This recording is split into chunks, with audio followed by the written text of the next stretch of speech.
for us.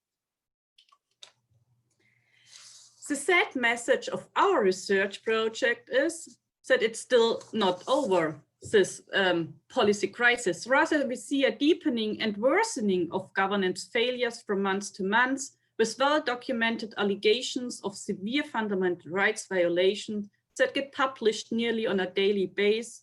One of the most recent, perhaps, reports is a report of the Anti-Torture Committee of the Council of Europe on Greece that was released yesterday, referencing findings of our research team on pushback practices by Greek border guards. During the next 1.5 days in the course of this final conference that we unfortunately had to organize, as well as many other conferences at the moment as an online event, we want to present the main results of our broad research and hope to discuss them with you in the light of the ongoing political search for a sustainable and human rights-centered approach on how to cope with the global phenomena of flight and migration and its various social manifestations.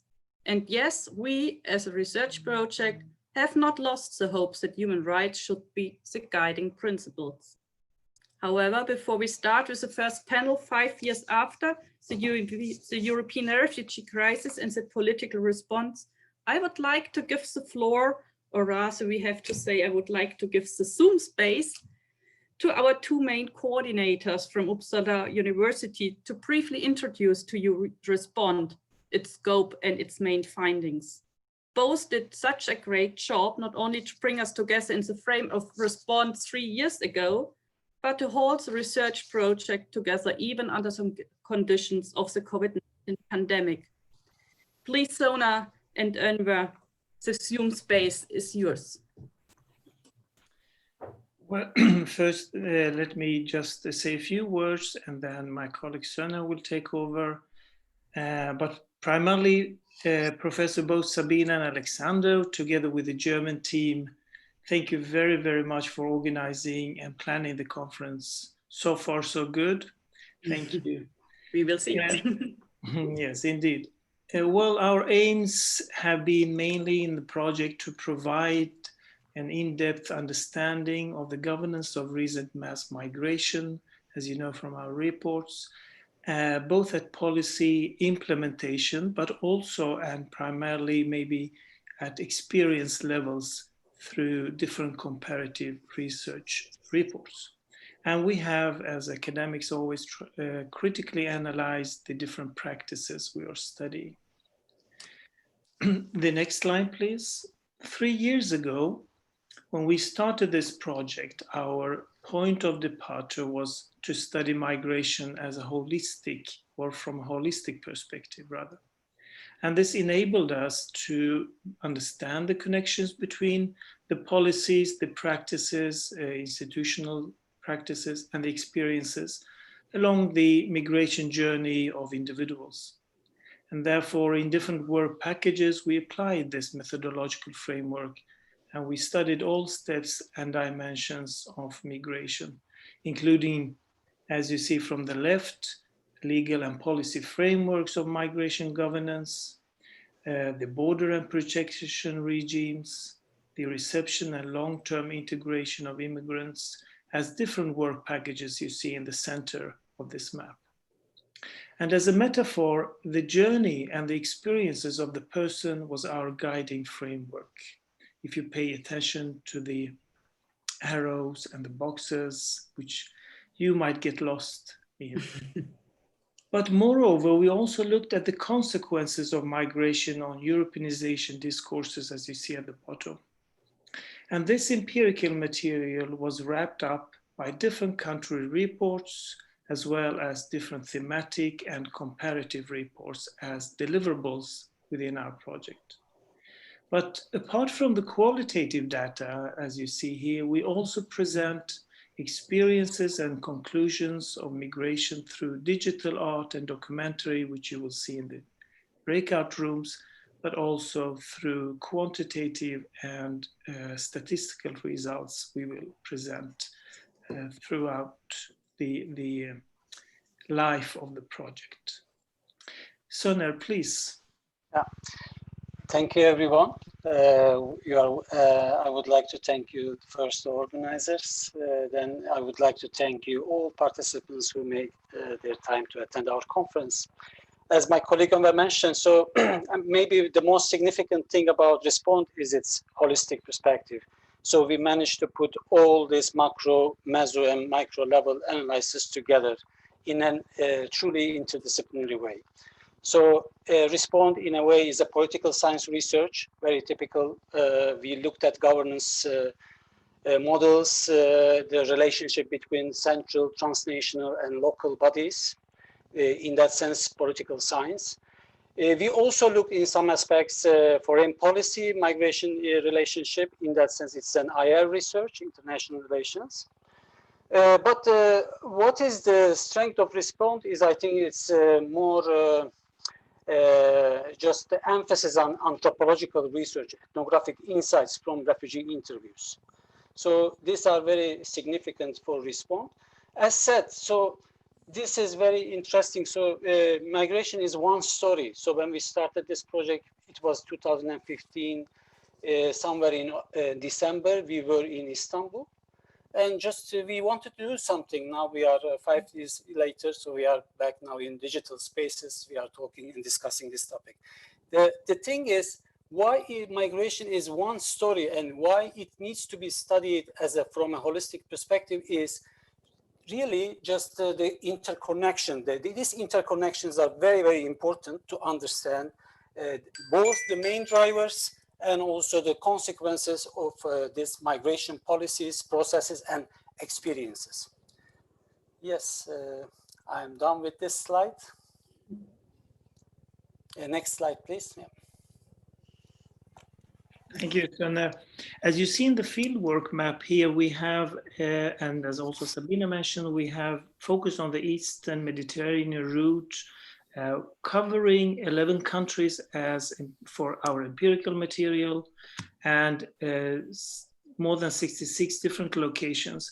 But maybe what is the strength, as my colleague Söner said, we have a vast data of material from 210 stakeholders and up to 539 different individual interviews of those who have been migrated themselves. Additionally, 2 surveys, one in Turkey and one in Sweden. And what maybe we are also proud of as one strength of the project is that we have in each empirical country applied for ethical clearance. And this has been a very central part in our way of approaching our respondents and our participants. So we have followed the ethical guidelines as best as we have been able to do. Next, thank you. Great. So I think so we come to our last point. So what we have produced, so actually if we look at our intellectual outputs, the knowledge production is mainly just delivered in so far 72 country and comparative thematic reports.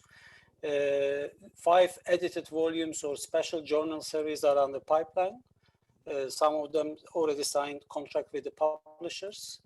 Numerous academic articles written by team members based on Respond research, database, survey-related database, datasets, and we have initiated a successful working paper series within Respond. Next slide, please. And in terms of policy and public impact, so we have initiated, established what we call MGN, Migration Governance Networks in 11 countries. But this was affected by the COVID-19, so we couldn't do anything in the last 6, 7, 8 months. We have written policy briefs. There will more to be published soon. We have established 2 advice hubs, one in Turkey, in transit zones, one in Turkey, and one in Iraq, mainly for internally displaced populations. We are also very proud for our vibrant blog and newsletters. And an additional newsletter concerning the conference will be published directly after the conference. We are very proactive in social media. This is our second project conference. And in one of the break rooms, we will see the launch of our digital art exhibition. which was also supposed to take place physically in Germany, Sweden, and the UK. And after the new year, we will have a documentary movie film which will be released. Thank you. Okay, thank you so much for these insights. And now you have to give me a second. And now I'm coming back with these flowers. And normally, if we would meet in presence, you both would now get this bunch of flowers for your coordination and for your efforts to keep us together and to keep this project going. Not so easy, in fact. I have experienced it myself, and it's quite hard sometimes to bring all these 11, 14 partners with different cultures, languages, etc., together. So please, next time when we meet each other, you get it. Now it's just an impression. They smell nice. Thank you very much. Okay, but I think during the conference, we will listen and we will hear, we will get more insights and follow more discussions and findings we brought up. Right now, I would like to say that this conference is also deliberately organized as an exchange between our Respond team members from these various 12 country teams and politicians and practitioners from various civil society groups. We have been, as you were saying, just partly collaborating with in the course of our research. And in fact, I would say this was also quite an innovative and an important point for us, having this exchange, this constant exchange during our research, discussing already in the course of the research our findings. Now to our first panel, 5 years after the European refugee crisis and the political response. I'm going to moderate together with my dear colleague, Veronica Frederico from Florence University. In fact, the September was the 5th anniversary of the events when the March of Hope from Budapest to Germany opened the so-called refugee crisis, and it started to dominate the European public and politics alike. And even though it is a small anniversary, 5 years, nevertheless, it's an occasion to look back. And we all know that we are always much wiser when we look back and from a distance reconsider the developments, how they have been emerging. We want to use this retrospective wisdom right now to discuss how the various actors at the EU and national level have reacted in terms of adaptation, of border control, migration policies, and asylum systems. And we want to look at the state of policy making today. Only recently, the EU Commission has issued its new Pact on Migration and Asylum. And instead of bringing a major breakthrough, many scholars have criticized this pact already as cementing a radical departure from fundamental European values and principles of internationally anchored refugee protection. Is the EU still failing over the migration issue? Just to recall here, EU Commission's Vice President Gina's statement prior to the announcement of the new pact saying, I quote him, "Europe cannot allow itself to fail twice on migration." The answer could very well be yes, namely in the light of its own values. In this respect, we are so happy that we can start the final conference of our research project Respond with this round of high-level practitioners being part of the crisis management and the ongoing debates and policy formulations on the various levels and policy scales.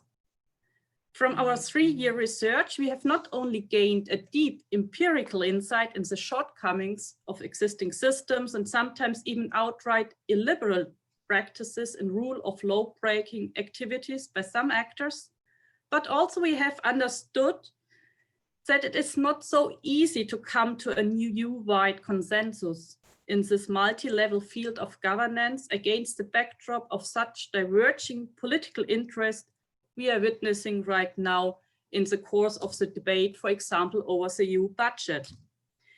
Veronica, please, would like to introduce speakers to us?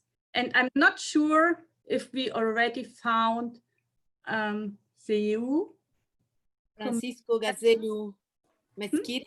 We have, I'm sorry, he cannot join by following any of the links, but he's trying to reconnect now by phone. I'm in contact with him. We're trying to find a solution. Okay. Okay, so then, well, first of all, let me associate with my dearest colleague Sabine, and I'm sure I interpret all the other members of the Respond Research Project to thank so much our coordinator, Soner and Onver, and I find it's beautifully the idea of the flower. So thank you, Sabine, to you as well. There will be plenty of other occasions in this 1.5 days to thank Soner and Onver for their guidance, but it's I would say a very beautiful way of opening a reflection together to thank them for their steed leadership. And it has been a steed leadership in terms of knowledge. So, but it has been as well rather an occasion for personal growth, an exchange, a deep and intense sharing on mind and of heart. So it has been really 3 years of intense research, sometimes of very tough discussion as we are used to, but always in a good mood and in a very profitable way. So thank you so much. And I'm sure I interpret all the other members of the Respond team. Let's go now to my job that is more of introducing quite quickly, because otherwise time's passed fast, our speaker. So hoping that he has joined us, I'm really grateful that Francisco Gazelu Mesquiris could make it possible to be with us today for the EU Commission. Indeed, he serves as the head of the Irregular Migration and Return Policy Unit at the DG Migration and Home Affairs of the European Commission. So it's really at the core of the place where a number of decisions could be taken, and he could really has much to say concerning the difficulties of the past few years and of the deadlocks, of the political deadlocks, of the empirical and practical problems of the migration governance that we have all experienced as scholars or as social actors. In a way, we will be more than happy to learn about the more critical points, but also of the perspective ahead.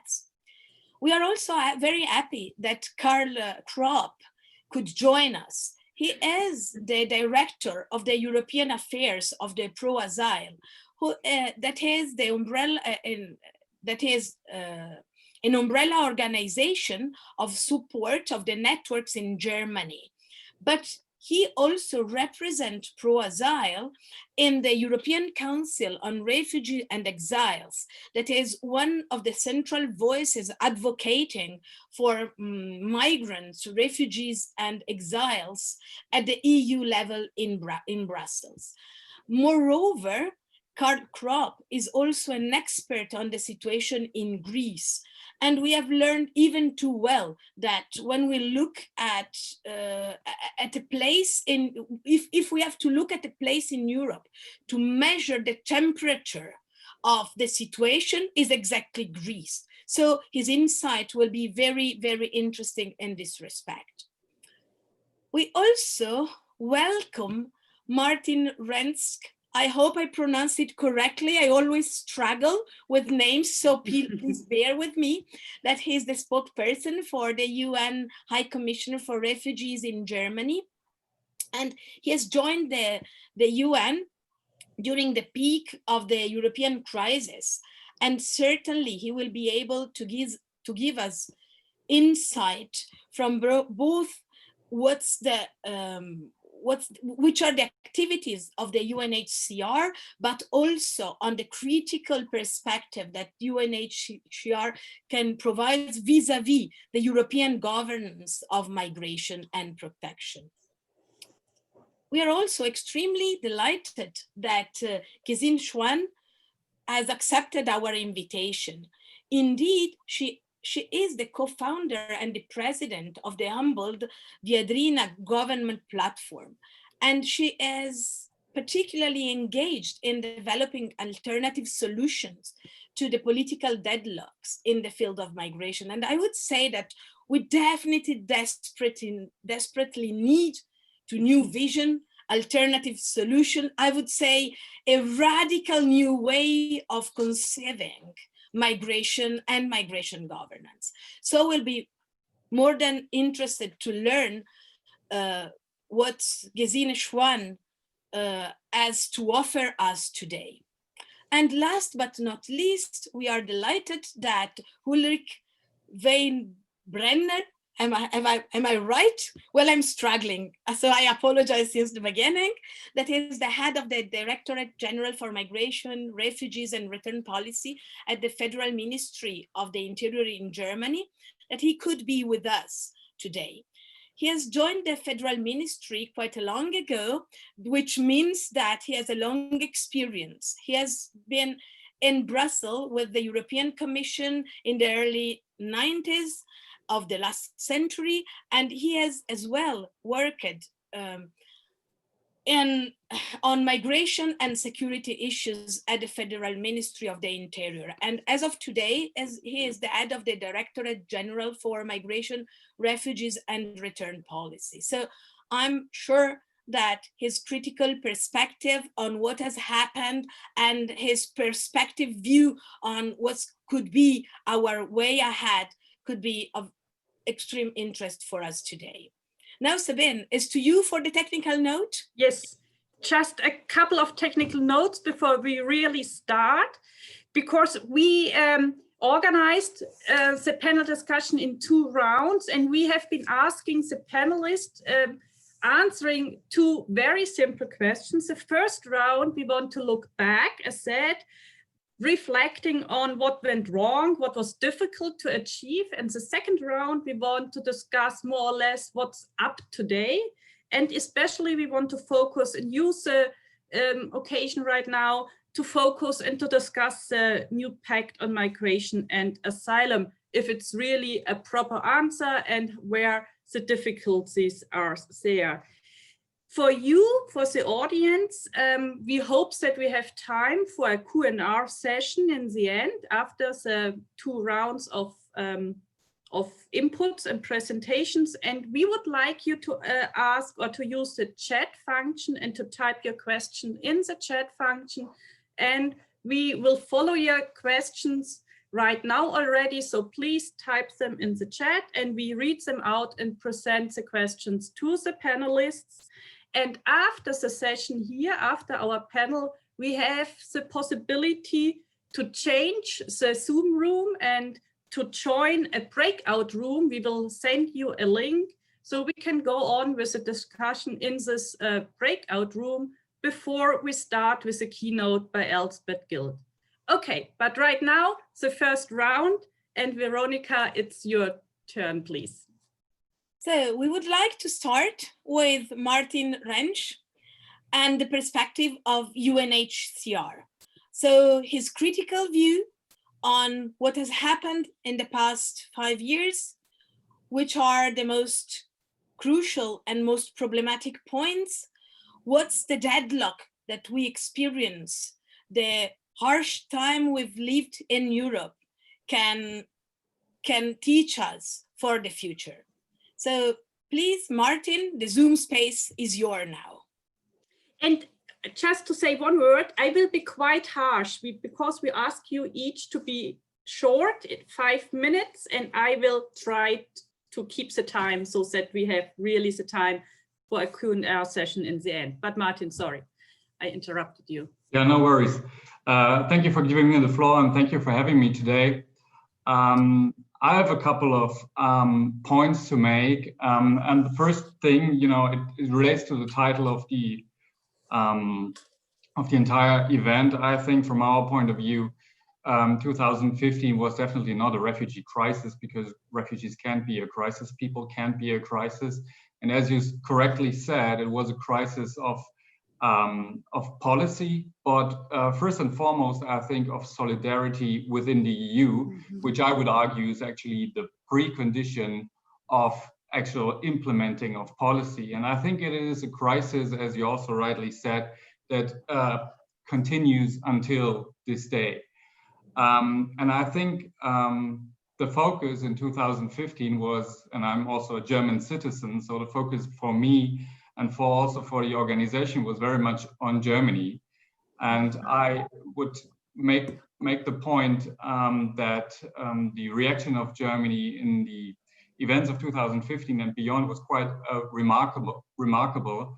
But coming back to the point of solidarity, not met with solidarity by other EU member states. I think that is a problem that has been going on for the last couple of years. And speaking for an international organization, I would argue that the events in 2015, and first and foremost, the reaction by Germany, Austria, and Sweden at the time, was quite an important signal to the overburdened host countries, first and foremost, Iraq, Turkey, Lebanon, that were bearing the brunt of the Syrian refugee crisis. And that was actually really a crisis. And it was, in Germany, it was quite a humanitarian imperative for the people in limbo. And we all remember the pictures or the images of the people sitting at Kileti station. And I was also there when people arrived in Munich. And that was when the whole welcome culture, as it was called at the time, was born. And I would also argue that this welcome culture was quite important for a movement of European solidarity at the very local and regional level. I think that is a situation that has been going on or is still ongoing in Germany and other countries. I would say that the welcome culture has not vanished, as many would argue. No, I'm speaking about the various examples of ongoing civil society engagement in Germany, in Italy, and in other countries. And I'm speaking about young civil society organizations that we have in Germany and in other countries. I'm speaking about churches. I'm speaking about normal citizens. So that is something that is a positive takeaway from the events in 2015. And what happened in 2015 is also a signal to many other countries in the world that have taken in quite a remarkable number of refugees.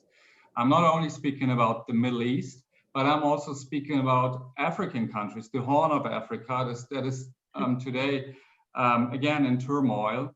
But many countries in Africa have taken in a significant number of people, and they are closely monitoring how the richest continent on earth is actually dealing with a number of, with a significant number of people trying to enter the European Union, but also a manageable number of people trying to enter the European Union.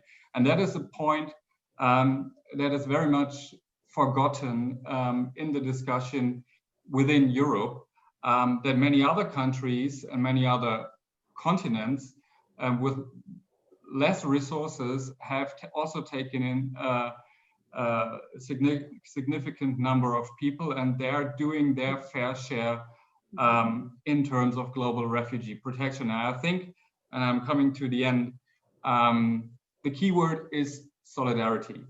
The key word is solidarity and the lack of solidarity. And it is a problem in today's European refugee policy, but it has to be, and it's also in the preamble of the Geneva Refugee Convention, which by coincidence turns 70 years next year. And it's still the Magna Carta of refugee protection today, and also our founding document. And the principles enshrined there, they base on solidarity. Displacement, flight, and people going across countries, talking to each other, having solidarity is inherent to displacement situation. situations. And I think a common European asylum approach, a common European asylum system based on humane principles has to have solidarity as one of its key aspects. Thank you very much, Mr. Rensk, for giving us this, I think, really broader perspective, which is so necessary always to keep us reminded that what we are discussing here in Europe is just a piece of the whole picture. Mr. Weinbrenner, you have been quite active in this field of migration, integration, security policies for 30 years right now. And I suppose that you probably have seen more such moments of crisis and of a high politicization of the topic of migration and asylum over the last 20 years, 30 years, going back to the 80s. In this respect, against the backdrop of your historical comparative perspective, was the situation political-wise really such messy in 2015 and difficult on the EU and the national levels that we are still struggling, or that the EU is really still struggling with this kind of deadlock? So first of all, thank you very much for having me. It's a really a pleasure for me to participate in this Respond conference. I will try to be as brief as possible. I think what we have to find today, before looking back, just a very short glimpse on the situation as I see it today. What we find today in migration is that it's one of the most problematic and of the most controversial subjects we have on the European level. And there are even lots of people saying that it is the most controversial subject on the European level. Even if we are in times of Brexit and on the ongoing struggle for a next 7 years financial program and everything, and problems of that kind, which are not yet solved. But migration is really looked at as being the most problematic and even toxic. That's the wording of the German ambassador, subject that we have. And I think that's not an exaggeration. That's really describing how the situation is, what we see in the Council, what we see in the European public, and what we see as well in the results of elections in many European countries, luckily not all, and there are exceptions, but nevertheless, there is a certain trend which reflects a way of migration fatigue. I think that is something that you have to recognize, and the question is very much what are the reasons for this phenomenon, which we have more or less Europe-wide. I think that the situation of 2015 and the years after 2015 do very much contribute to this development. I think it's not very really important whether you call it refugee or policy crisis. That is something that is up to the academics, but it has, and it was felt as a crisis situation. It has lots of elements of a crisis, and I do not see that we had in the last 30 years something comparable. We in Germany had a strong increase in the number of asylum seekers in the beginning of the 90s. That was after the fall of the Iron Curtain, and we have lots of asylum seekers from Romania and Bulgaria these days. We had even 438,000 asylum seekers in the year 1992. And that led to the amendment of the German constitution, which paved the way for a European asylum system, because Article 16, which was amended, and there was some space for a situation or for a legal solution that we have now. But that is not comparable to 2015, because 2015 had as well the consequence that it was mainly, at least it was regarded as being caused by a German decision to accept refugees, to accept asylum seekers, which had lots of consequences, and not always welcome consequences to a number of European countries. And that is what I think that is a very broad appreciation in German politics, that for good reasons, and there are lots of examples, that it's not a sound position in Germany, not really carefully taking into consideration the consequences German policy steps have to other European countries. We have 9 neighboring countries in Europe and are very much in the heart of Europe and are the most powerful economic country in Europe. So that has all to be kept in mind, and whatever we do, even as well in migration, or especially in migration, has lots of consequences for other countries. So that has to be kept in mind. And I think what we see now in the Council, what we see now, the problem we have in finding a solution, we will later on come to the Pact, which was presented by the Commission, is due to a huge part, the consequence of 2015 and of the phenomenon which I would very briefly describe with that the European countries lost in one of the core elements of sovereignty control, and that was control over the question who entered the countries, who was allowed to enter the country, who was and what the exact procedures were to check the individual claims for protection or whatever. That was a system which collapsed for weeks and months, and that is something that should not return. That's a very, very strong political commitment of this government in Germany, and there are lots of steps taken in order to avoid that.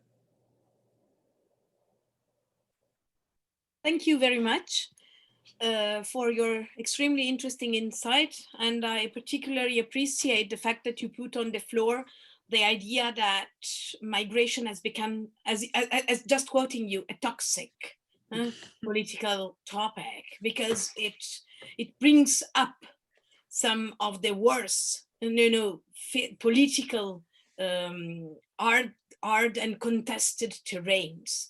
At the same time, if we put together what Martin told us, is as well a field where solidarity can take place. So there is a sort of contradiction here, a tension here. And it could be now interesting to go and see the perspective of the European Union. And if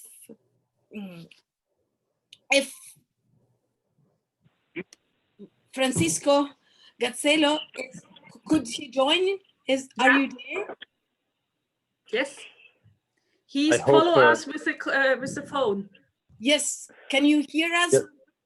I can hear you. I've been following the discussion. Can you hear me as well? Yes, we can hear you properly.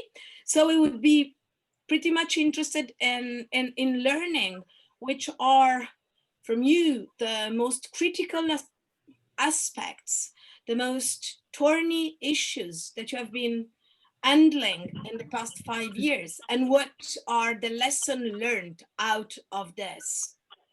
Mm-hmm. Thank you very much for the invitation. First, I am an ex-alumni of Göttingen University, so I am also very happy to be here in this event organized by the university. Then second, I will just make a remark or link to what our colleague from the UNHCR said. I think we have, first of all, to be very proud of how the 2015 situation was managed in terms of protection. I remember very well that I was sent traveling also to Germany, but all the countries in the Western Balkan route at that moment, and also meeting and working hand in hand with UNHCR, IOM, and the member states authorities. And I think in terms of protection, at that moment, we were actually also praised, I mean, not only the European Union, of course, as well Germany and the member states, for how the issue of protection was handled and protecting the refugees coming from the Syrian conflict. This is first thing.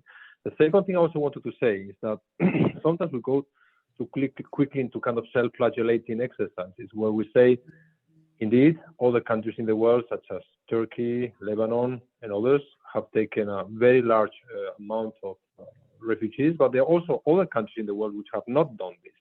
And actually, Europe is not scoring so badly in this respect either. So I think we have to be aware of our own, if you want, successes in the past. Having said that, what we are confronted with is a situation which could be better managed, in my view, and this is what the European Migration Pact is about, in my view. So it is clear that the amount of people coming now irregularly to the EU is not immense, but about 120,000 or 140,000, depends on the year. However, one person coming irregularly to the EU is one too many, because as you know very well, this person has gone through a difficult route, probably been abused and been actually his or her human rights, quite actually abused and maltreated. So this is clear that what we have to do, and I think we all agree on that, is to change these irregular arrivals to regular arrivals and legal migration. Having said that, this cannot happen until we have a well-managed migration system, indeed, properly speaking, a European Union common asylum and migration system. This starts, I think, by having, and this is something I have also discussed with UNHCR many, many times, and it's also we have a common line. This can only happen, first of all, by developing a procedure, a process of managing the migrants coming to the EU much more solid than in the past. A process that really focuses, indeed, on the migrant, on the humane side of migration, meaning making sure that those who deserve protection receive it very quickly and rightly and with all the guarantees protected. This means that we need to have an asylum procedure, which is well developed, which is quick, and it is compliant with all guarantees. This also implies that those who are arriving irregularly are also dealt with in a organized manner with all the guarantees protected as well. But actually, if they don't have the right to stay on the EU, are returned. Because both legs are equally important. You cannot have a solid and strong protection system unless you have also a very strong return and strong actually and fair return system. It is clear as well that the return system has to focus on making sure that the migrant goes through a fair process and therefore it is fully convinced that actually has no right to stay in the EU. So those two things are going in hand. And if this happens, then of course people coming out of this procedure will be then much, will be easier to also provide them with integration packages that will ensure a medium and long-term integration into the EU when this is the case. So this has to be first of all solidified and made more robust. If we do that, then we're in a completely different situation as well in terms of the credibility of the system, and the credibility of the system then will allow as well the EU and member states to provide, to create an enabling environment for the member states to provide more solidarity and then to help the countries of entry. All this is interlinked, so therefore for me the key word is not only solidarity. Solidarity, of course, is a key element, but it is management. If we have a well-managed migration system, which is also based on solidarity and responsibility, then we can indeed create an enabling environment to build up trust again into the EU, which maybe was lost as an aftermath of the 2015 crisis. And then final point, as a precondition of all of this, but also as a consequence of it, if we have a better managed migration system, and then we create an enabling environment for solidarity and responsibility, then indeed, we are going to be as well in a better situation to work with third countries in what we call this win-win partnerships, where third countries really see their own interest in working on the migration area with the EU, but also where the EU can also project its own interest and concerns and needs. Indeed, if we manage to have all this in place, and I think it is at reach, I think it is not an impossible dream, so to say, I think it is something which is at reach. If we manage to have this situation, then I think we'll have a completely different migration system, which is linked to what I think you said, Ms. Günther, which is a radical change in how migration is managed in the EU. So, first of all, starting with win-win partnership with third countries, where they take much more seriously, and we offer as well better legal avenues, legal migration pathways to enter into the EU. In exchange, of course, less irregular migration, so much better cooperation in this and in returns. And then we will have a situation which is much more manageable. And then by having very solid, protection system and return system linked one-to-one with between them, and then actually eliminating the loopholes between asylum and return, and then follow with a better integration pathways for those who deserve to be integrated into the EU, we'll have a completely different picture. And I think this is something we can achieve over the next 5 years. Thank you. Okay, thanks so much, Francisco. Thanks for joining us, and it's great that you managed to be with us with the phone at least. Carl, I would imagine that normally you as NGOs, as refugee support organizations on a German national level as well as on the European level with normally criticize the Commission. But now I could imagine that you would agree that it's that you also are in favor for a better and well-managed migration system. I'm interested to learn about your views on the past and what went wrong. Yes, sorry, I have to disappoint you. Okay, first, I would like to say I would really stress what Martin said concerning solidarity, lack of solidarity. The Commission representative said, okay, solidarity is important, but there is a lack of management. The whole debate, okay, I don't create a hierarchy of migrants and refugees, but I'm an activist for asylum seekers and refugees. So there is a certain difference, because when we make a reference to the 1951 Convention, 70 years old, we celebrate it. The European Convention on Human Rights, 70 years old. This was the consequence of fascism, Holocaust. Never again should people be pushed back in a violent way to torture chambers and so on. So human rights, we stick to human rights and refugee rights. What Francisco mentioned, maybe in the second part we discussed, the Pact is not the way forward. We have already enough, okay, we have an international law, we have European law, we have the Charter of Fundamental Rights, we have, everything is in place. Mm-hmm.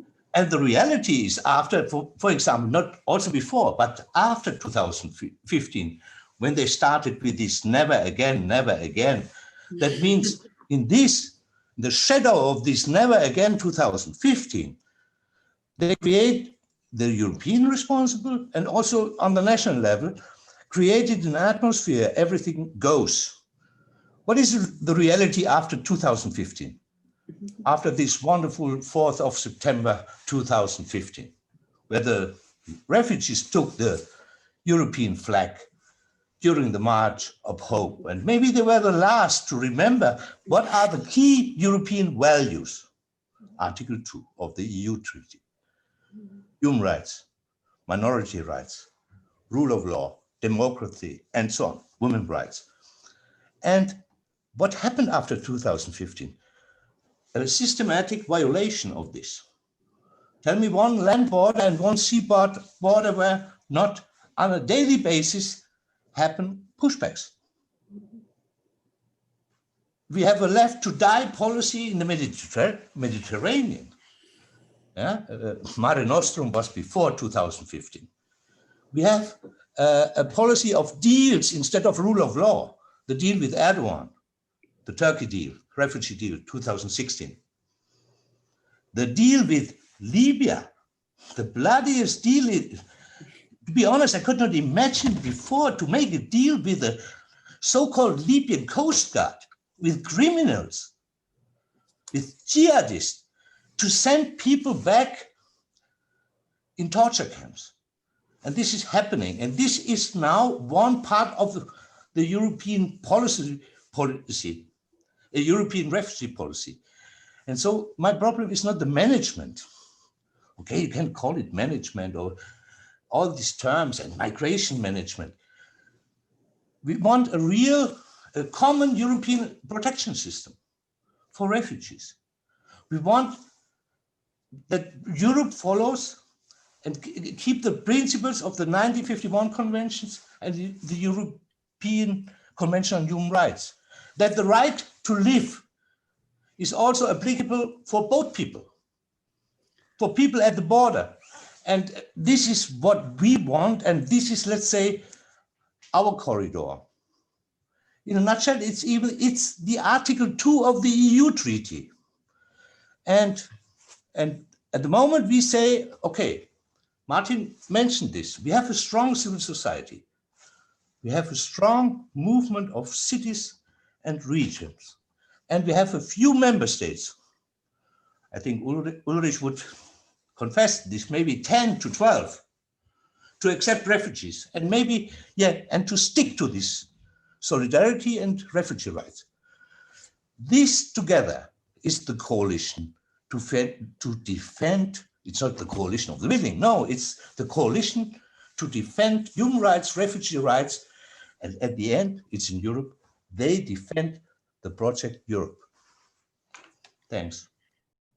Thank you so much, Karl. I think this is a wonderful, wonderful link to Gesine Schwan's ideas she brought up over the couple of years to think about alternative coalitions of civilians somehow. And Gesine, it's the floor is yours.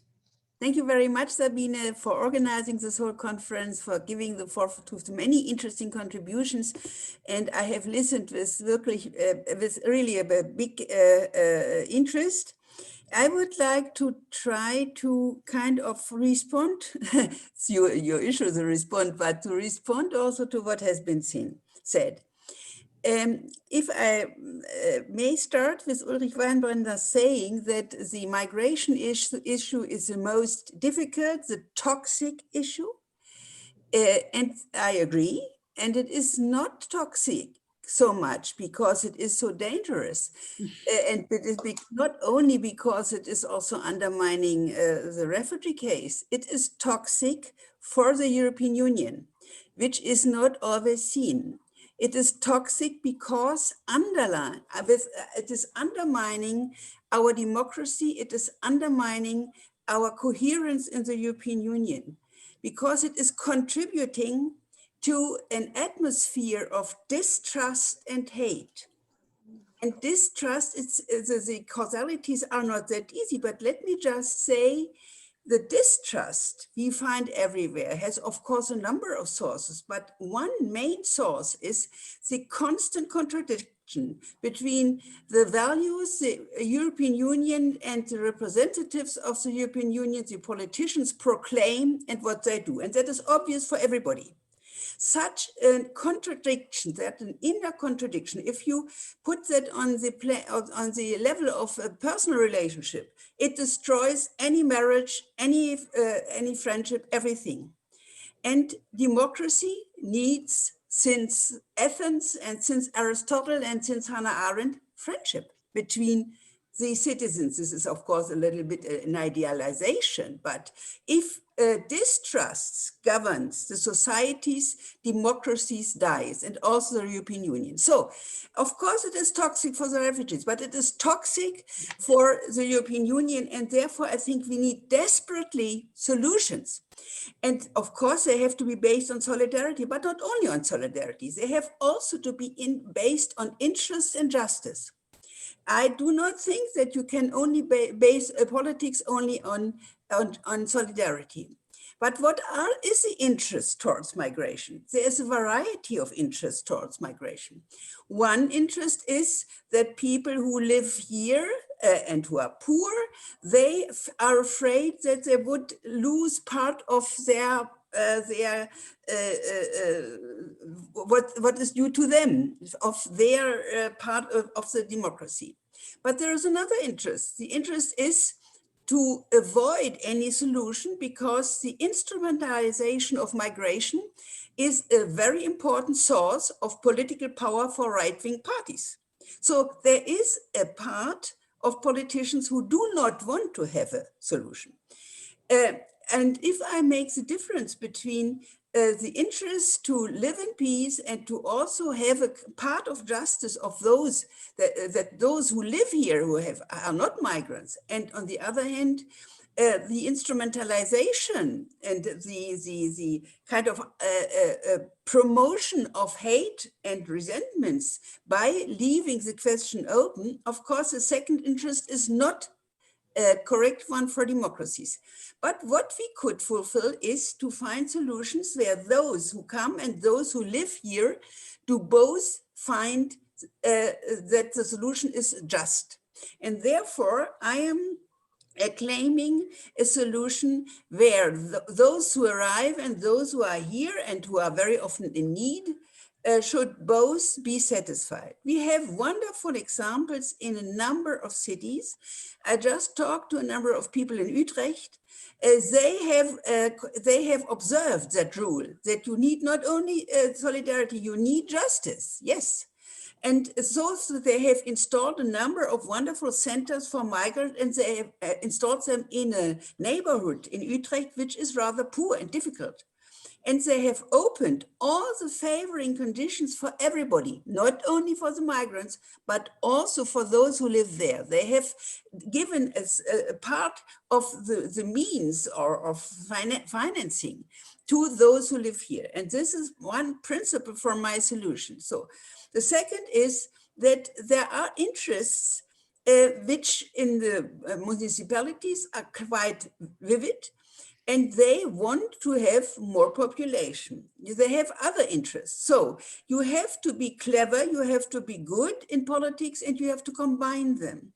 And then this leads me to the third point. You won't find any solution if you want to impose them. It can be only based on voluntary decision-making, as well as border control. I like control, but the idea that you have more control, the more tougher you are, is completely misleading. If you are tough, the control will be undermined. This is a normal sociological and historical, etc. experience. So if you want really to have control, you have to have a combination of voluntary action, but of course also of enforcement, yes. But if you only rely on enforcement, you won't have control. And this is the very narrow perspective of many ministries of inferior, which think that the more you enforce, the better your control is. It is the contrary. And you see it presently that there are many refugees who are coming to Europe, although we proclaim that the borders are safe. So if we want control, in the sense that our sovereignty of the European countries is observed, we need the voluntary cooperation of migrants.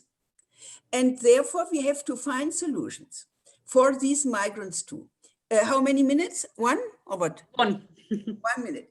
And therefore we have to find a system where where the arriving migrants can be hosted and voluntarily hosted by municipalities in cooperation with the national level, so that you find a system of distributing them when they are arriving here. That needs, of course, many more requirements. And if you have a voluntary system, it can only rely on voluntary decision-making, then you can find a solution. The present situation and the present proposal of the Commission won't lead anywhere. It will worsen the situation.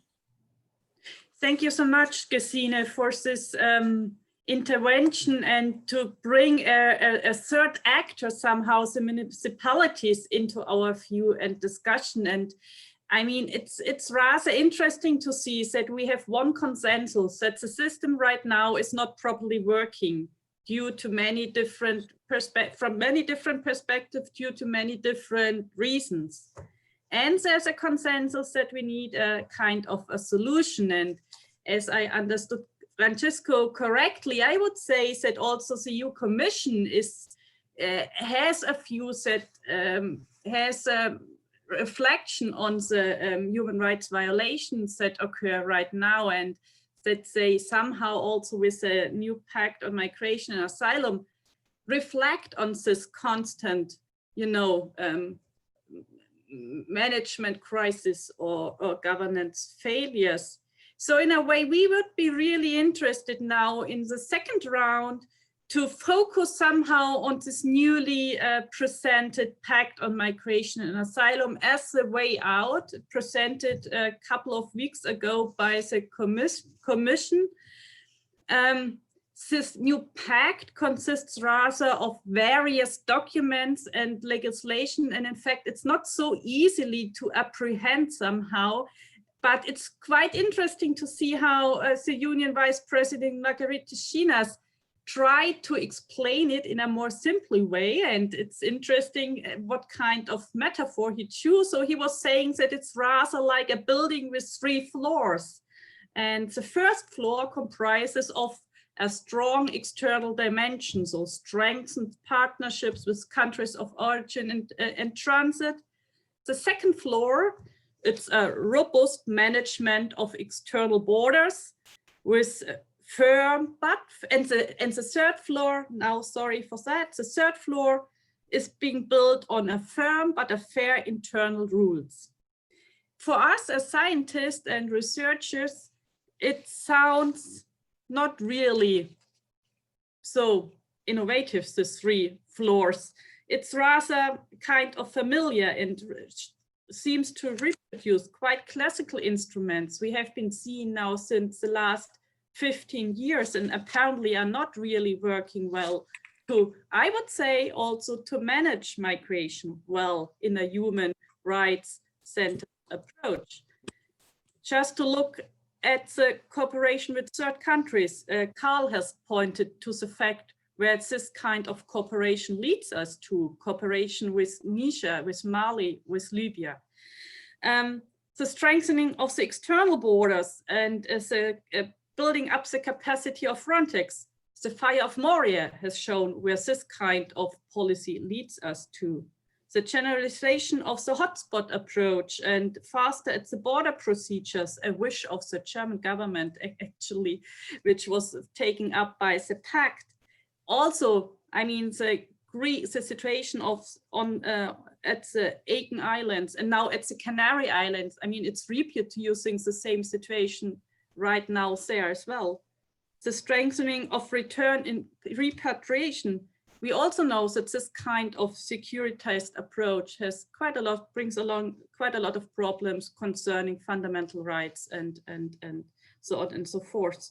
So we would rather say that these 3 floors are somehow using the same old remedy, which are not really working well. So, but as we have now this broad panel here, we would be highly interested. Francisco, again, I mean, you have been working on this pact and your department on return must have been quite, are you satisfied with the pact, as this pact now really reflects also what you have just said, that asylum protection must go hand in hand with a strong return system, and somehow the Pact reflects on that, and so it's really focusing on strengthening return? Yes, so thank you for the explanation. I think you explained very well the main elements of the Pact. So when Vice President Schinas said this 3-floor house, I think it was indeed, as you said, a good metaphor to explain the complex Pact, composed of 21 initiatives, legislative initiatives, and operational projects. And I think when I hear a lot of people saying that, yeah, there's nothing new there. I think, to look at what is new there, you have to look at how the floors have been distributed. So the rooms there have changed, the distribution of rooms have changed, the outside, so to say, has changed, and therefore the things are new inside. On the external side, the elements we're talking about in the Pact are not new. But in fact, we were never in the situation before, and we're talking about I'm talking about European Union and the member states, to really implement it in a way, because we're working very much in kind of a silos approach, where the ministries of development were doing something, the Ministry of Interior were doing another thing, and the Ministry of Economy were doing another thing. So now what we have done in the Pact is really make sure that the platforms are there, so that these 3 and many other actors work together in a kind of much more interlinked way. And what we have to do now is use these platforms, use these instruments, and make them happen. For example, I've seen my Commissioner Johansson, traveling to these North African countries in the last 4 weeks, more than I have seen any other commissioner doing it before in the area of migration, and linking it very well with Commissioner Urpilainen and with Mr. Borrell, and so on and so forth.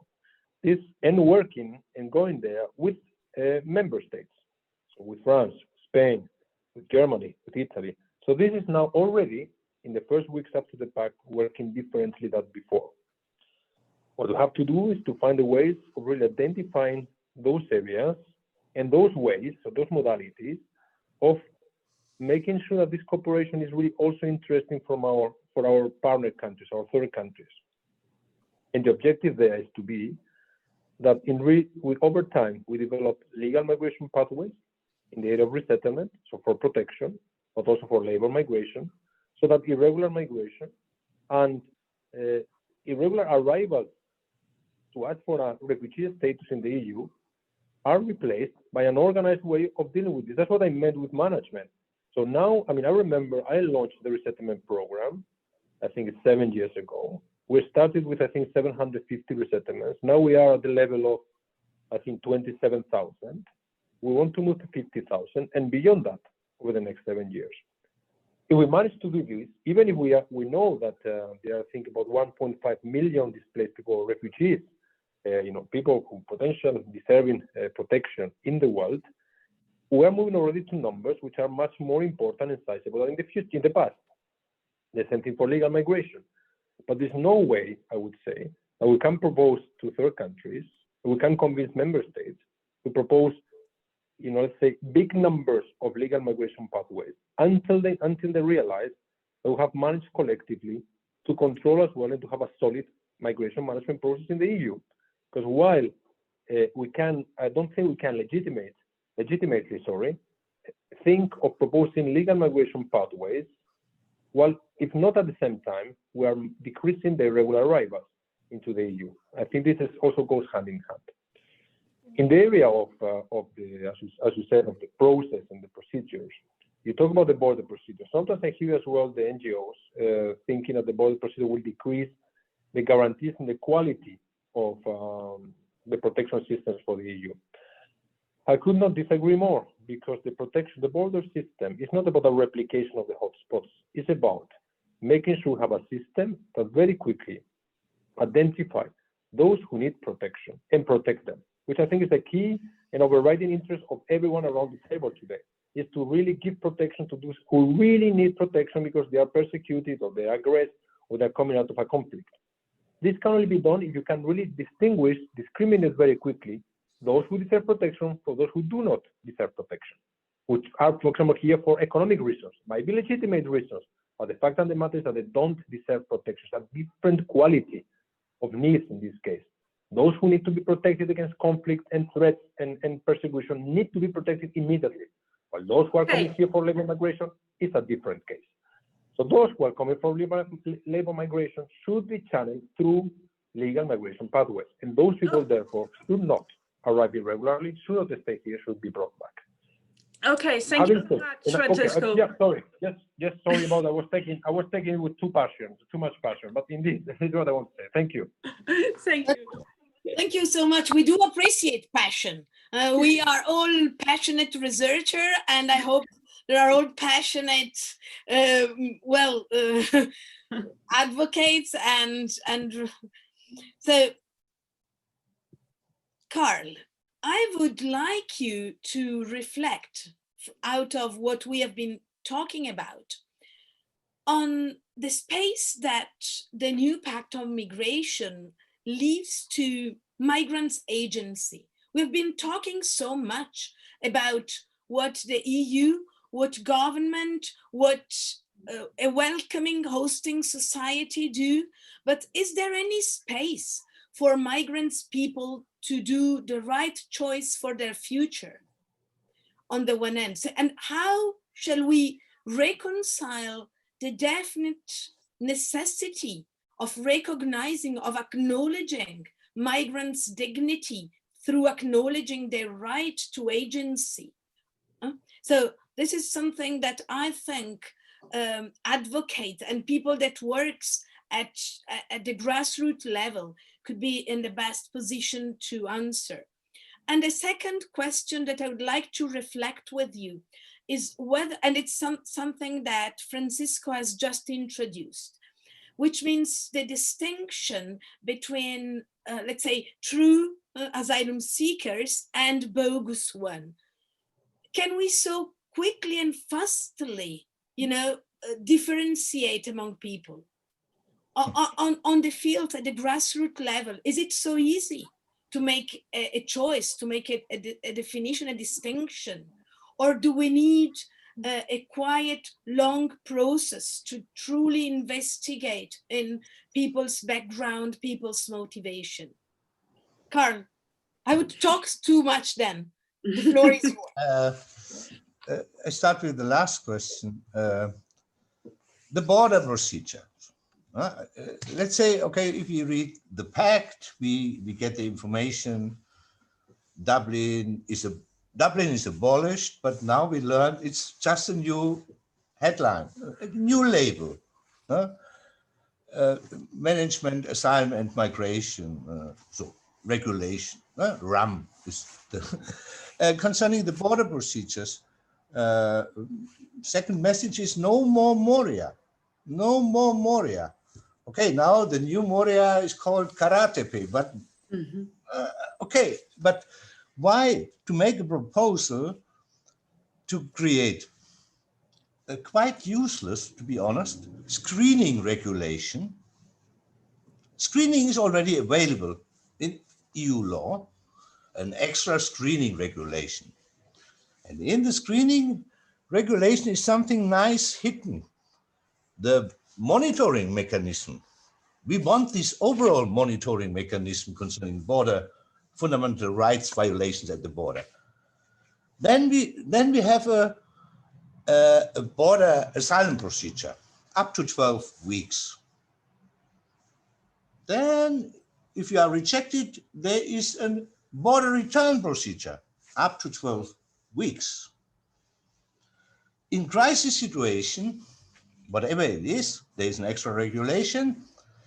You could prolong this in every stage. 8 weeks longer, 8 weeks longer on both sides. So if in the worst case, it could mean that you stay in the border procedure up to 9 months.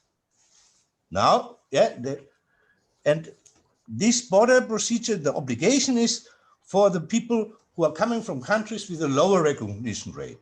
But there is also the possibility to broaden it for nearly all. And now your question is, okay, we don't need long procedures, but we need a regular, fair procedure. And not in the middle of nowhere. There is no fair asylum procedure in the middle of nowhere in the twilight zone of Evros, or in the mud of a favela called hotspot on Lesbos Island or Chios Island or whatever. Based on rule of law, to have a fair asylum procedure, then you need also have access to a remedy, but also persons who give you advice, lawyers. And this is not really, this is not available. Okay, as Brazil representative, I discussed it these different times also with Ulrich Weinbrenner. We have not the obsession, this German and European obsession, to have the showdown in a border procedure at the external borders. We create new Morias. We create new twilight zones. We create new human rights-free zones. So Moria is never again, these never again slogans are always a little bit dangerous, but we will multiply Moria. Concerning the overall approach concerning migration, okay, as a European, I would advocate for a common European responsibility concerning migration. That means labor migration and other migration. But this is not available. This only framework decision you can do. The core of the decision who will immigrate, I don't speak about refugees, is still, this is the responsibility of the member states. So you can positively say the migration, the Pact, Johansson is creating a positive language concerning migration in general. She stresses it's not a threat. They are not a threat. We need them, we want them.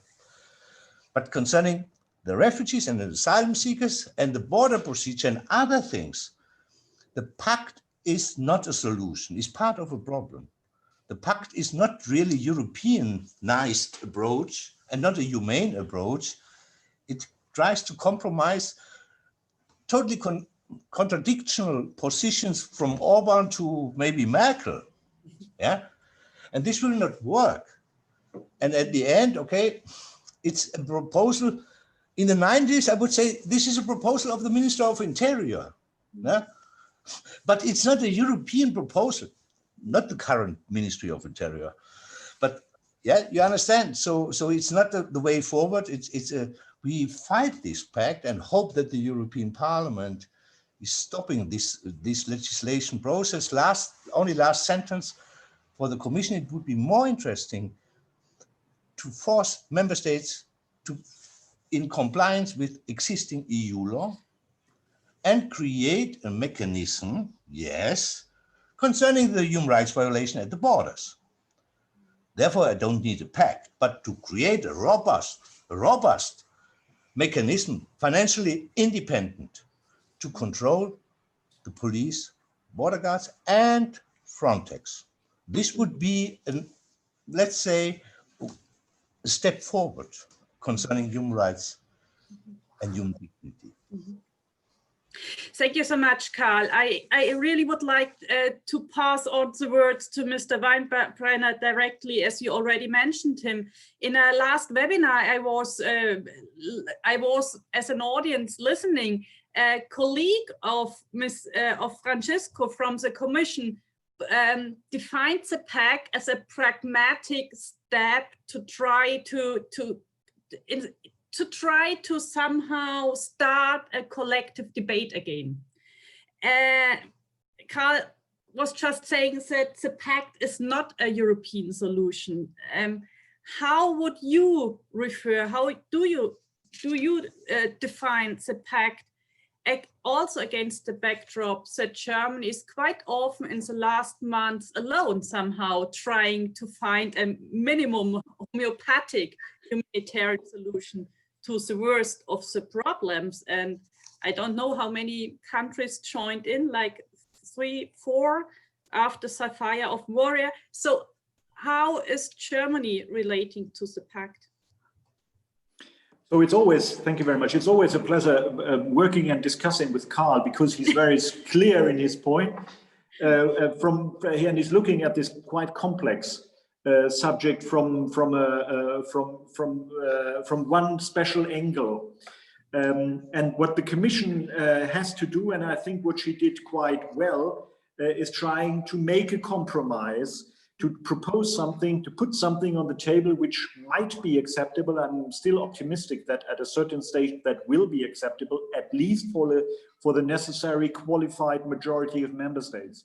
Although we have to keep in mind whenever it comes to the Council, to the European Council or the heads of states, there is only unanimity which counts. And I think that is a subject which can only be solved at this highest European level, maybe at a later stage. I'm happy to have Francisco from the Commission in this discussion, because he is, as he is responsible for return for the Commission, he is responsible for a very important aspect of the new package, which is simply or put in simple terms, saying that the collaboration with countries of origin and transit is extremely important, and that the EU foreign policy has very much more taking into consideration these aspects, and that only can be successful if that is a kind of a win-win situation between the relevant countries and the European Union. But what we have to keep in mind, Carl is very much aware of that about 2/3 of the people arriving in Europe asking for asylum are finally, after lengthy procedures, not entitled to be granted asylum. So that is something that you have to carry out procedures in dignity. You have you have to run a quite complicated system to identify who are the ones who are entitled for asylum and who are the ones who sadly are not. And these have to be returned as quick as possible to their country of origin under the prerequisite that the necessary the relevant international obligations are met, especially the non-refoulement. And that is something why I'm strongly in favor of such a thing that Carl wasn't really liking, which is the EU-Turkey statement. I don't want to talk about Turkey as an extremely difficult partner for Europe and for all its neighbors and other countries, but nevertheless, they play a very important role. That what we experienced in February and March this year. And there cannot be any kind of solution without collaboration with Turkey. And the statement was in line with international legal obligations, and it was looked at that the people from Syria who were brought back into Turkey after they have arrived in Greece would not be brought back to Syria without an individual check of their application for protection. So that is one of the aspects where the external dimension, as we call it, has to could work. It doesn't work actually, because the Turkey does actually not collaborate, but Greece now does much better than it did in a recent time. The new government is really doing a good job, and the Commission as well. They have recently named a special envoy, Beate Gminder, on the Deputy Director General level. He is dealing with the improvement of the situation in Moria, in Karatepe, which is really a huge challenge, and we from the German side trying to support this effort as much as possible, and the Greek authorities do as well. And I can speak for hours, but don't be afraid, I won't do that. Just finalizing, when it comes to the relocation effort that we are undertaking from Lesbos and other Greek islands, that shows that is quite a challenge under the COVID situation in which we are. That shows us how professional the Greek authorities are, and how much they are very much caring for improving the situation in Moria after the fire, and they even started much before the fire. And they have brought many people to the mainland already, so the situation is far from good. It's still dire, but nevertheless it has extremely improved compared to the situation about 1 year ago. Thank you. So on this aspect, on the aspect of what's happening in Greece now and what's happening with the EU-Turkey statement, we'd like to learn more on from the perspective of the UNHCR. So we'd like Martin to take the floor now and to point out which are, in the UNHCR perspective, the strength and the weaknesses of the new pact, and how it can really help start building up a new story in the frontline state, such as, for example, Greece. Martin. Yeah, thank you. I think it was quite interesting to hear the different opinions, and if you read between the lines, I think there's potential for some middle ground there. And UNHCR, my organization, we have always been calling for a truly, common and principled approach towards European migration and asylum policies. And with the Pact, we recognize that the current proposal aims to break the deadlock around the EU's approach to migration and asylum. And it's good to see actually that things are in motion. This is particularly important because the current approach is quite unworkable and untenable. You can see various implementation gaps, violation of key rights, lack of solidarity, as I mentioned. And I want to echo what Ms. Schwan said before. The justice and rights-based approach is quite a necessity. And especially with recent events in the Mediterranean, in Greece, and the numerous examples that also Carl mentioned, show that the EU has to move away from a crisis-only approach towards a well-managed, predictable approach. And the negative examples are numerous. The situation, as you said, in Greece is terrible, and actually it's worse than in many other refugee situations that you can imagine in Africa and the Middle East and other countries and continents we are working in and on. And other negative examples of the current approach are the disembarkation procedures, returns to Libya, the pushbacks. But I don't want to be too negative here because UNHCR does see some good signals in the Pact. First and foremost, that things are in motion and people keep talking about European asylum approaches, but also the commitment to enhance search and rescue capacities and the predictability around disembarkation. That is a good thing. And UNHCR has always been calling for fair and fast procedures. That is something we are very much in favor of. And to swiftly identify who's in need of international protection, what Mr. Weinbrenner said also, and also Francisco. But we're not naive. We know that dignified returns are crucial for the integrity and the credibility of the asylum procedure. But let me be quite clear here. There can't be any compromise when it comes to the right to seek asylum, which is a fundamental right. And this should be non-negotiable. And Francisco, I would like to refer to one point that you made because everyone was talking about the term solidarity that I was mentioning. And I agree with the point that better management is important and that it's very much so. But solidarity is not an empty phrase, it's highly political. It means solidarity with the people, of course, but it means also who takes the people once they are through the border procedure. How flexible can solidarity between EU member states be? And what happens after a well-managed border procedure? And I think answering those questions will be very important for the successful implementation of a humane system. Thank you. Okay, very shortly. Before you introduce, sorry for interrupting, before you introduce the last speaker, I just want to make a very, very brief point here. I'm a law scholar since 25 years, and I've never read a document clearly stating that this procedure will strongly violate human rights. So to be very frank, as Martin has started being frank, I think that we are having quite enough from nice words ensuring that human rights will not be violated.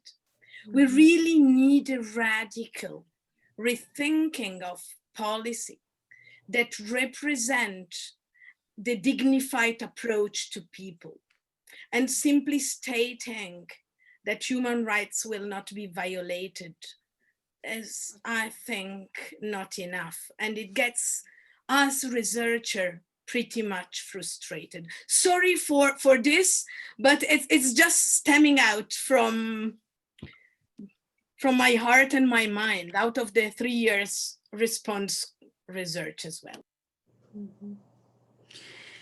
Thank you so much, Veronica, for this intervention. I would like to give the space for a small answer, Gesine, to you before we open up for a Q&A session to the audience.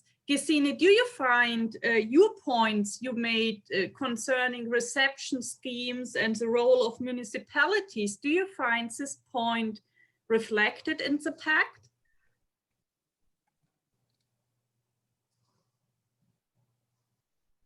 We can't hear you.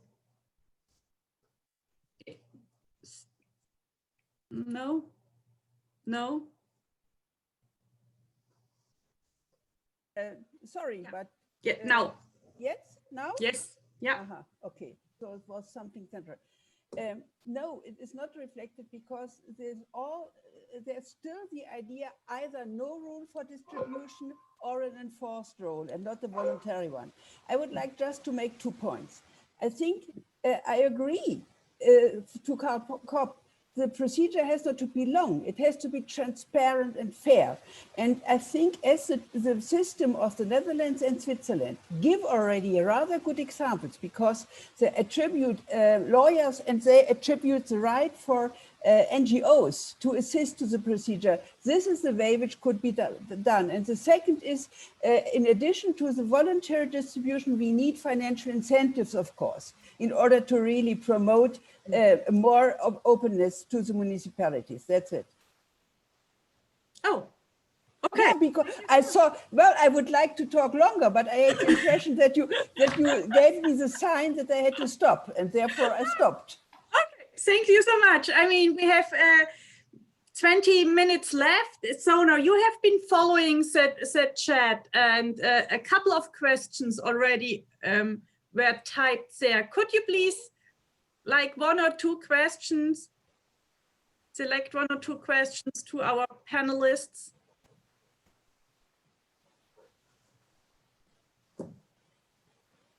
Jörn, we can't hear you.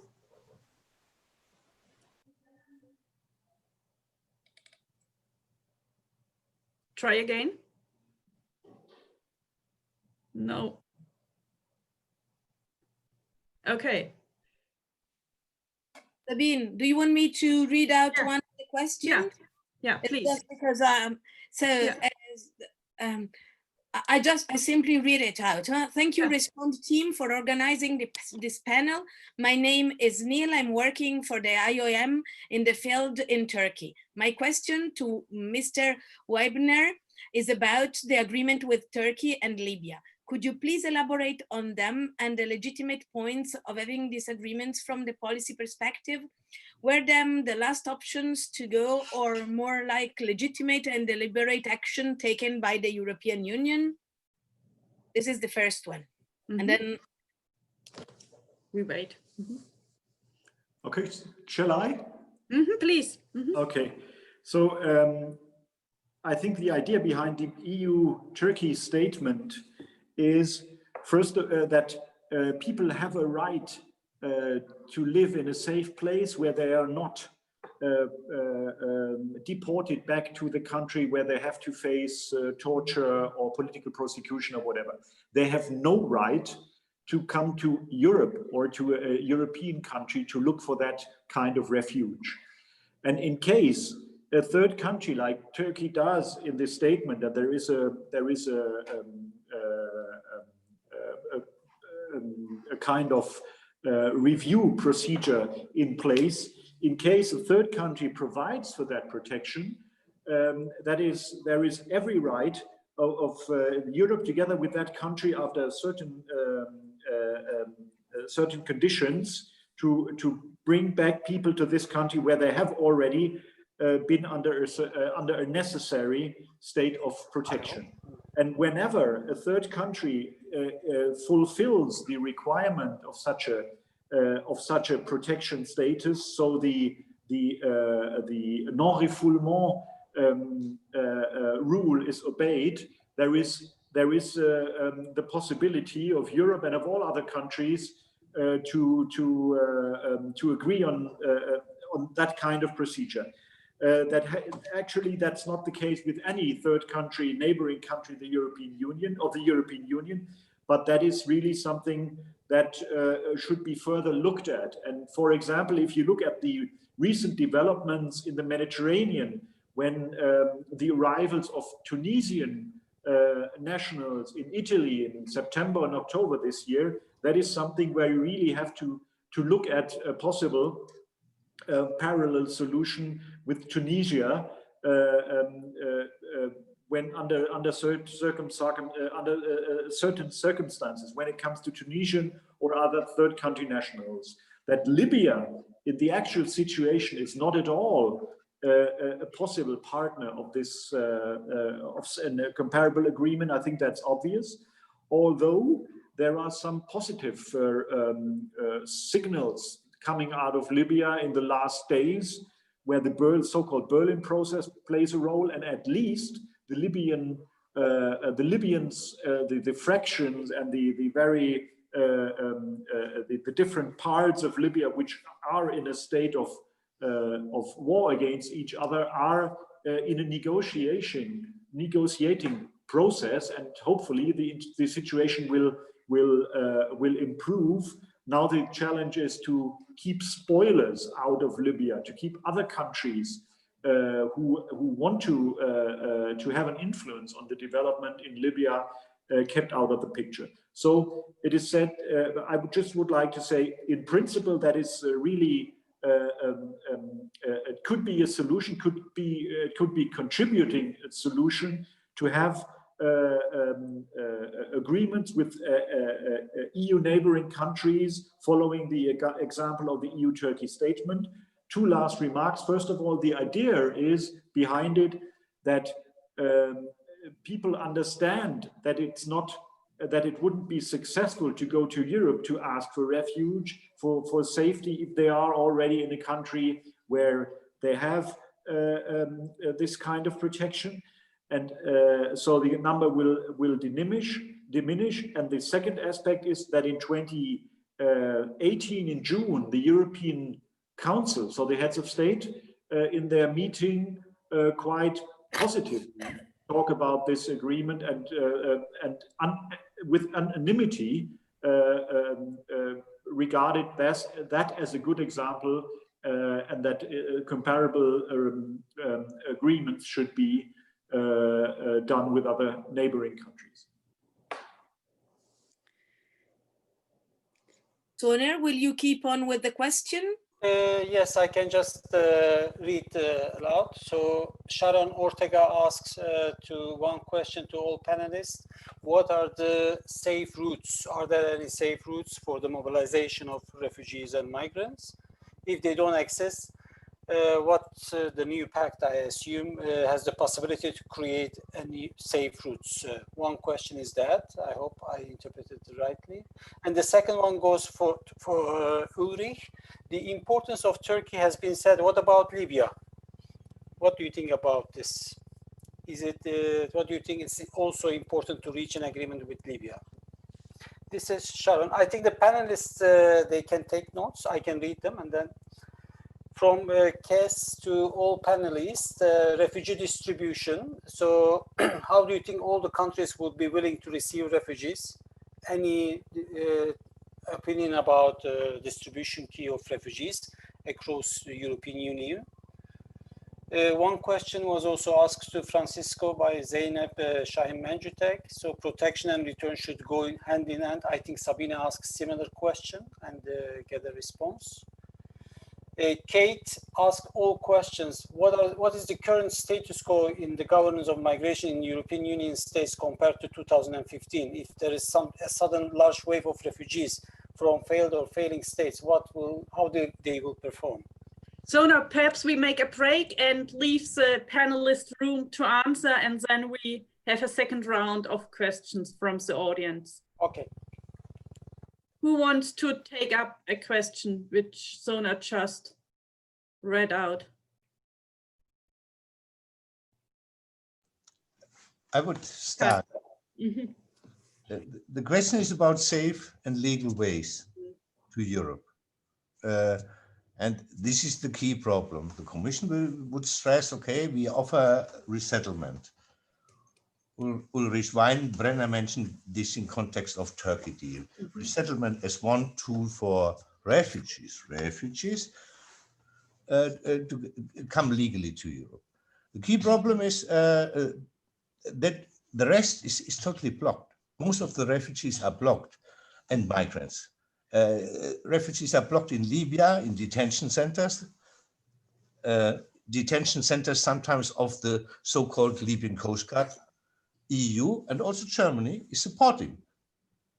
Yeah, even if you don't like them, Ulrich, but yeah, and personally, but this support is available. There is a problem. There is a complicity.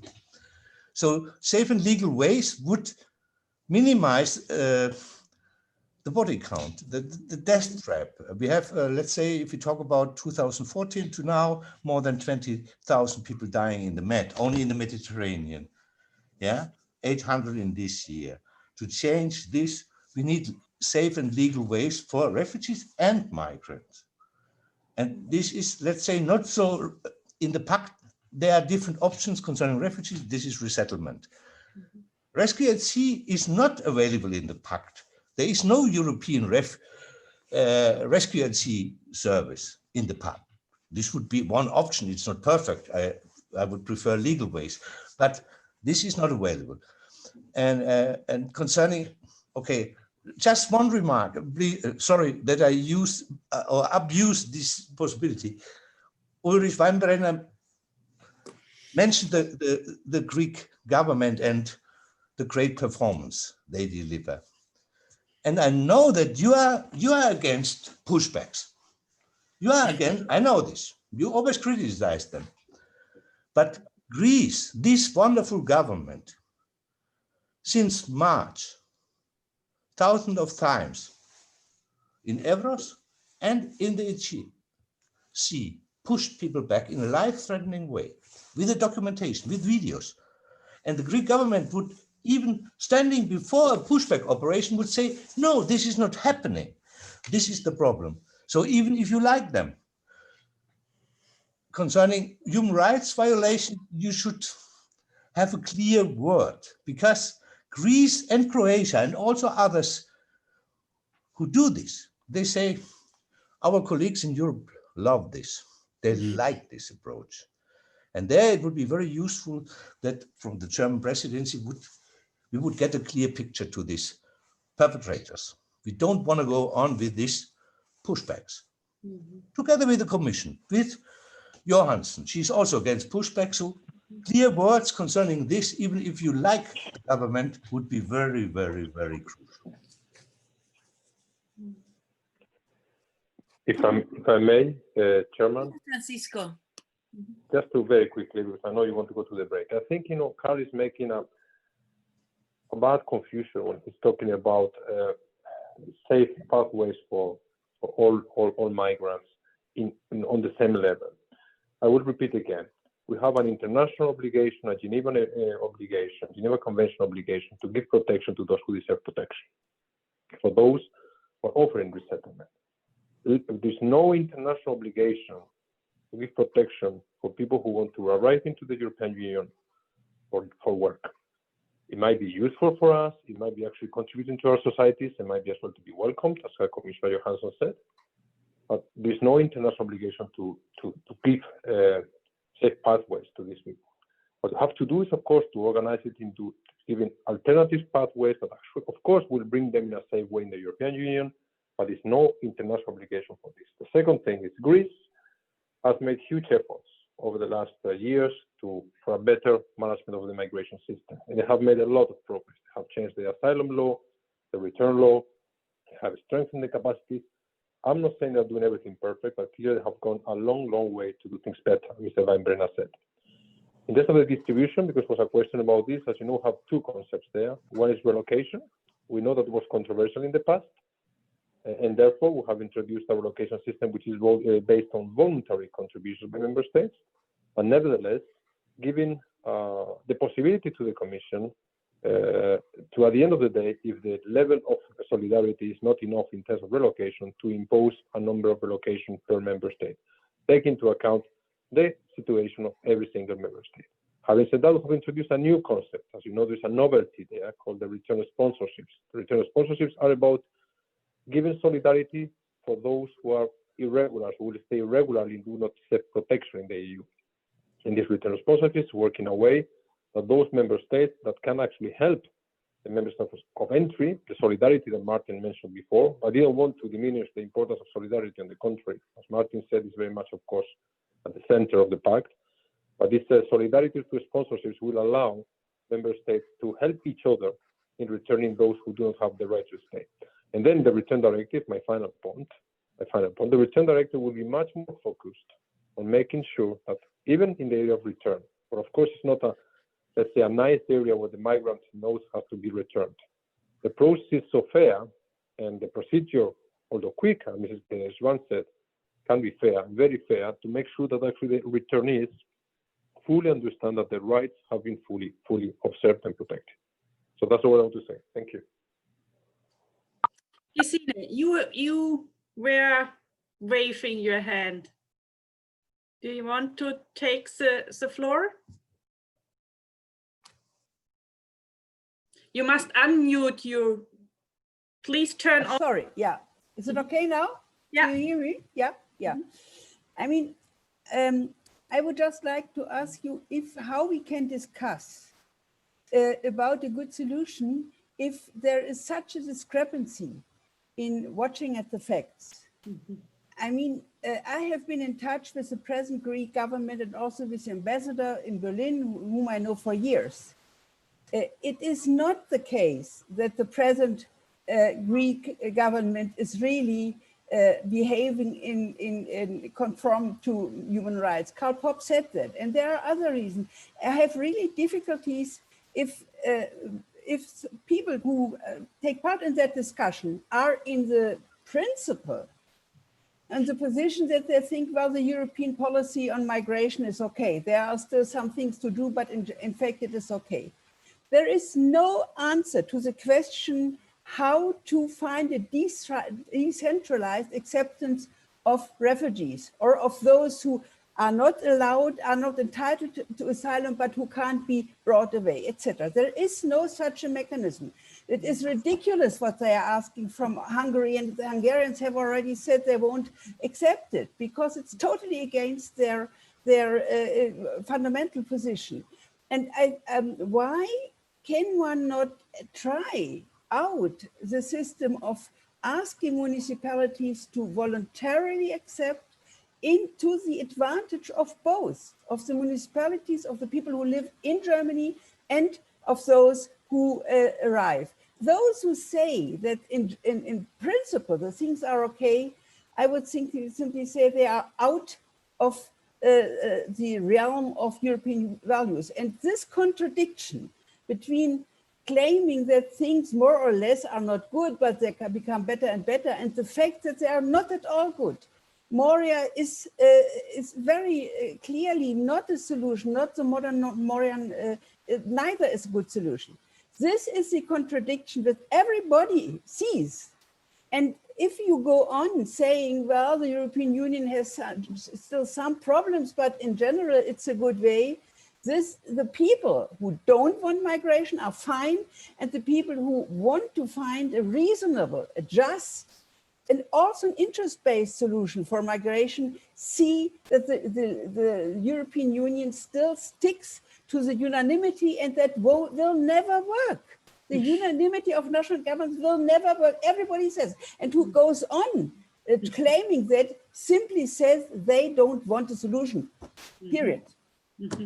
Mr. Weinbrenner, that's your turn right now. And then I think we have to come to an end. Yeah, I see you, Martin. Now we take on Mr. Weinbrenner and Martin, and then we wrap it up and come to an end. And for those who want to go on discussing, there's a breakout rooms. You can find the link for the breakout rooms on our conference website. But now, Mr. Weinbrenner, please. Thank you very much. I will be extremely brief as there are only 4 minutes left. Two aspects. First of all, Gesine mentioned the municipality aspects when it comes to migration policy. I think when it comes to integration, when it comes to improve the measures we have for the people who are in Europe, who have a right to stay in Europe and who would become members of our society, whether you call it integration or whatever, that is a policy where the municipalities have to play an extremely important role, and we should more rely on them, but not when it comes to the question how a European migration and asylum policy should be looked like when it comes to external borders. That's part of the cooperation within the European Union and with third countries, which does not fall under the remits of the municipalities. Second aspect, pushbacks. That's what Karl Kopp said. We have reports. We have to be extremely careful about these reports, where they come from, what they really show. And what we in Germany do very much support is the effort by Commissioner Johansson, asking the Frontex head to give a report by the end of November and to find out what exactly is going on in the agency, on the Croatian border and so on. And that is something where the European Union has to react on that, but only based on findings and not on videos that we find which have a questionable background, and everything should be really based on facts. Thank you. But then we should look up this newly published report by the Anti-Torture Commission of the European Council, published yesterday on Greece. So there's plenty of well-documented allegations for pushbacks and for different other sorts of, I would call it torture, or when you look at Croatia. But Martin, you have the... Thank you. I'll try to be very brief, but I wanted to add an important point regarding the legal pathways issue, which is very much discussed also in Germany and sometimes even presented as a solution for the problems that we have in the European asylum system. First of all, the places for legal pathways are scarce. The resettlement places it was a press release of UNHCR yesterday, the resettlement places are on a 20-year record low, also due to the coronavirus situation, but also due to low pledges by member states. Another important point is that resettlement and legal pathways can never substitute a proper system to process spontaneous arrivals. So they can never be substituting the procedures and legal proceedings, the rights-based approaches that we envision as UNHCR for the EU. So I think that is quite an important point. They are additional to the systems, to the spontaneous arrivals systems that they are in place, and they have to be implemented very soon. Mm-hmm. Thank you so much. I think we opened up the discussion very, very nicely. Thank you all so much for your time and concentration. I know it's really hard sometimes to follow on this way of, with this small pictures of us and technical problems. So therefore, thanks a lot. And we have time now in the breakout room to follow up on the discussion, and I would really want to welcome you afterwards to the keynote speech by Elsbeth Gild. And tomorrow we have two more panels with members of our research team. One panel on the frontline state situation, where we bring together people from Turkey, from Lebanon, Greece, Italy, and Poland, reflecting on the situation of the countries along the external borders and probably on the pushback situation. And then we have another panel reflecting on reception, accommodation, and integration, also bringing together people from our teams and NGOs and lawyers. So please stay with us right now, today and tomorrow. And now I'd like to welcome you to a kind of a drink.